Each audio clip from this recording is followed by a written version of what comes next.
দেশের টেলিভিশনে প্রথমবারের মতো এআই প্রযুক্তি ব্যবহার করে মিউজিক ভিডিও তৈরি করল চ্যানেল আই। পহেলা মার্চ ভিডিওটি চ্যানেল আইয়ের ইউটিউব চ্যানেলে অবমুক্ত করা হয়। এতে কণ্ঠ দিয়েছেন জনপ্রিয় অভিনেত্রী ও কণ্ঠশিল্পী কুসুম শিকদার।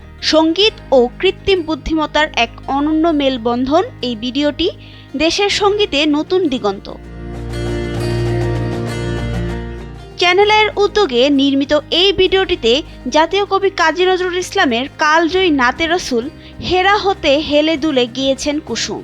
4 মিনিটের এই ভিডিওতে এআই এর কারিশমায় কুসুম শিকদারকে দেখা গেছে মরুভূমির প্রান্তর থেকে শুরু করে রাজকুমারীর সাজে বিভিন্ন কাল্পনিক ও নান্দনিক পরিবেশে।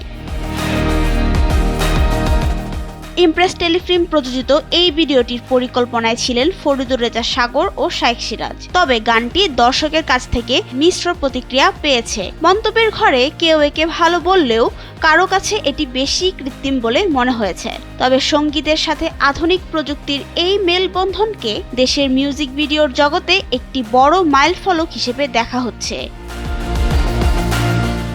নাবিলা রহিম, সময়ের আলো।